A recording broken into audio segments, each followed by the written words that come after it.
nagpakilala sa atin. Ganun dapat natin kilalanin ang Diyos. Dahil tunay ang Diyos, nagpakilala sa atin. Hindi lamang sa banal na Quran, kundi sa lahat ng tipan ng Diyos, sa lahat ng mga propeta ay pinakilala niya ang kanyang sarili. At ang mga propetang ito, sumakinalalawa lahat ang kapayapaan na isinugo ng Diyos sa bawat bayan, bawat lahi, bawat nasyon, ay nagpakilala ang Diyos sa kanila.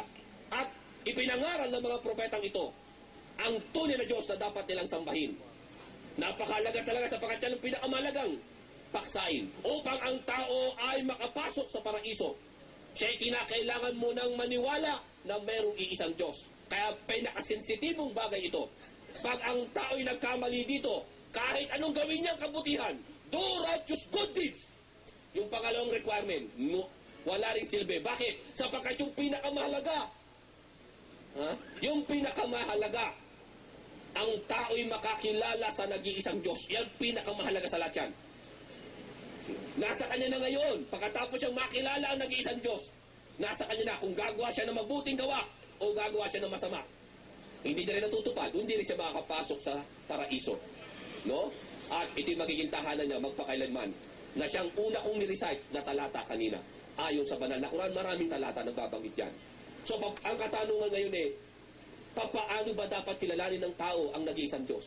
Dapat natin kilalanin ang nag-iisang Diyos upang sa ganoon ay magkaroon tayo ng pagkakataon na makapasok sa paraiso. Kung papaano nagpakilala ang Diyos sa kanyang sarili na ipinahayag niya sa kanyang mga nauna pang mga propeta na nakasulat maging sa Biblia at sa banal na Quran. Papaano nagpakilala ang Diyos sa kanyang sarili? Nagpakilala ang Diyos sa kanyang sarili sa apat na kalagayan. At alimang apat na kalagayan ito, ang sinumang tao na nagsabing siya'y naniniwala na meron lamang iisang Diyos, ngunit sumasalungat siya aliman dito sa apat na ito na kalagayan na ipinakilala ng mga propeta, ng mga una pang propeta hanggang sa huling propeta na isinugo dito sa lupa na wala iba kundi si Propeta Muhammad sallallahu alaihi wasallam. At kanya ipinahayag ang huling tipan niya, ang banal na Quran. Iisang mensahe lamang ang kapahayagan ng mga propetang ito.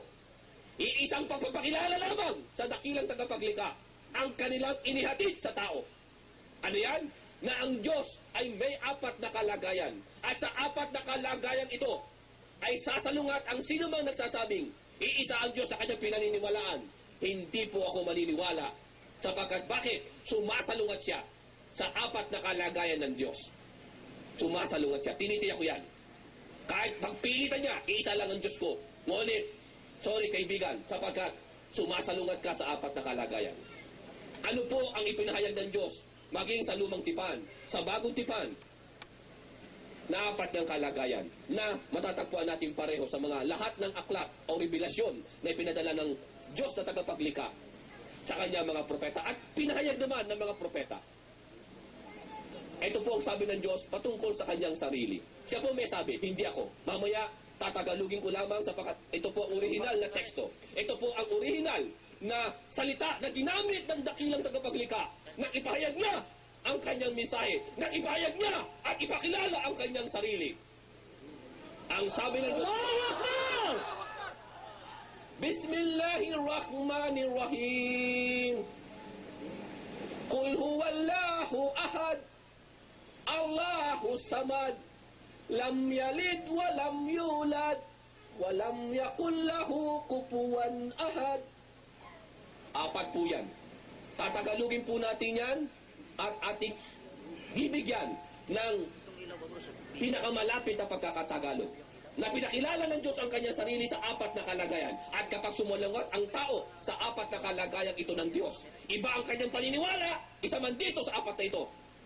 Kaibigan, tunay, ngayon pa lang, nagsasabi na ako sa'yo, hindi mo nakilala ang tunay na Diyos na tagapaglikha, na siya pa namang pinakamahalaga upang ikaw ay magkamit ng tiyak na kaligtasan, na siyang paksa namin ng magiting na pastor na si Pastor Carlito Padilla. Anong sabi ng Diyos sa una niyang pananalita, sa una niyang kalagayan? Ang sabi niya, siya raw ay, Kul huwallahu ahad. Ang sabi ng Diyos, gawin natin patungkol sa Kanya sapagkat siya ang nagsabi niyan. Ang sabi niya, ako ay nag-iisang Diyos. Napakalinaw. Ubod ng linaw. Ang sabi niya, ako ay nag-iisang Diyos na tagapaglikha. Sa isang pinakamalapit na pagkakatagalog ng Kul huwallahu ahad. Iyong ipahayag, ako ay nag-iisang Diyos na tagapaglikha. Ubod po ng linaw. Pag ang Diyos ay nagbigay ng mensahe sa kanyang tao na kanyang nilikha, ipaparating niya ito sa lahat ng antas ng isipan ng tao. Maging sa pinakabobo, kinakailangan maunawaan ng taong yan ang kalooban ng Diyos sa kanya. Dahil kung ang Diyos ay Diyos lamang sa mga matatalino, Diyos lamang sa mga pinag-aralan, o sa mga taong may mga pinag-aralan, walang kwentang Diyos yan. Bakit? Sapagkat hindi siya makatarungan. Bakit niya hinayaan ang isang bobo na hindi makaalam ng kanyang kalooban? Bakit niya hinayaan na ang taong bobong ito ay hindi niya malaman kung sino ang dakilang tagapaglikha? Ngunit hindi ganyan ang Diyos. Ang tunay na Diyos na tagapaglikha, ang kanyang mensahe napakalinaw na kahit bata ay maunawaan ito. Ganyan kasimple ang salita ng Diyos. Ubod ng linaw na maunawaan ng lahat ng tao. Anong sabi ng Diyos sa tagapaglikha? Siya raw ay ahad. Kul huwallahu ahad. Siya ay nag-iisang Diyos.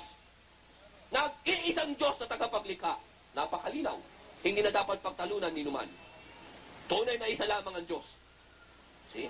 Hindi niya sinabing, Kul, awol, ahad, bad, talata. Hindi niya sinabing ganon. Hindi niya sinabing, ako'y nag-iisa, ginawa kong tatlo ang sarili ko. Hindi. Hindi niya sinabing ganon. So kapag ang isang tao nagsabi sa akin, nag-iisa ang Diyos sa kanyang pinaniwalaan, ngunit nung tanungin ko siya ng katanungan, tatlo ang sinasabi niya sa akin, kaibigan, niloloko mo lamang ang sarili mo. Tatlo yan, hindi isa yan. Dahil hindi sinabi ng Diyos na siya isa naging tatlo. Hindi niya sinabing ganon. Kung sinabi ng Diyos na siya na nag-iisay, hinati niya sa tatlo sarili niya, walang problema. Wala tayong pagtatalunan. Bakit? Paniniwalaan natin, either na isa siya, o kaya tatlo siya. Walang problema. Ngunit hindi niya sinabing ganon. Lalong hindi sinabi ng Diyos na siya ay Kul, awol, talata, bad, wahid, o ahad. Hindi sinabi ng Diyos yan. Hindi sinabi ng Diyos, ako'y tatlo, naging isa. Naku po, lalong magulo yan. Lalong masakit sa ulo yan. So, hindi sinabi ng Diyos yan. Kung sinabi ng Diyos na siya'y dating tatlo, naging isa, walang problema. Ngunit, hindi kanya na sinabi ng Diyos. Ubod ng linaw na sinabi ng Diyos na siya ay ahad. Ahad, ahad, ahad. Tunay na nag-iisa ang Diyos sa tagapaglikha. Allahu Akbar! Wag sana nyo mamamalid, ako'y gumaganyan, baka kala nyo nangangampanya ako kay FPJ. Ebidensya lang po yan, isa lang talaga ang Diyos. Okay? Dakuan natin ang pangalawang kalagayan ng Diyos. Ang sabi ng Diyos sa kanyang pangalawang kalagayan ay ganito, Allahu Samad. Allahu Samad. Anong ibig sabihin nun? Napakasimple lang ang sabi ng Diyos. Sabi niya na siya na nag-iisang Diyos, ang kanyang pangalawang kalagayan, siya raw ay walang pangangailangan. At ang lahat ay nangangailangan sa kanya. Allah! Totoo, kaibigan, magulang at kapatid, ang Diyos na nag-iisa, walang pangangailangan yan. Napakasimple, kahit bata maintindihan yan. Ano yan? Na ang Diyos ay hindi katulad ng kanyang mga nilikha o ikumpara na natin sa tao. Ang Diyos na nag-iisa, ang sabi niya, wala raw siyang pangangailangan. Hindi siya katulad ng tao na kanyang nilikha na pag nagutom, kailangan kumain. Allahu Akbar! Pag nauhaw, kailangan uminom. Allahu Akbar! At pag inaanto, kailangan matulog. Allahu Akbar! Hindi ganyan ang Diyos na tagapaglikha. Kapag ang isang tao nagsabi sa akin, kumikilala siya sa nag-iisang Diyos, ngunit ang kanyang kinikilalang Diyos ay nagutom. Sabi ko, kaibigan, naliligaw ka na ng landas.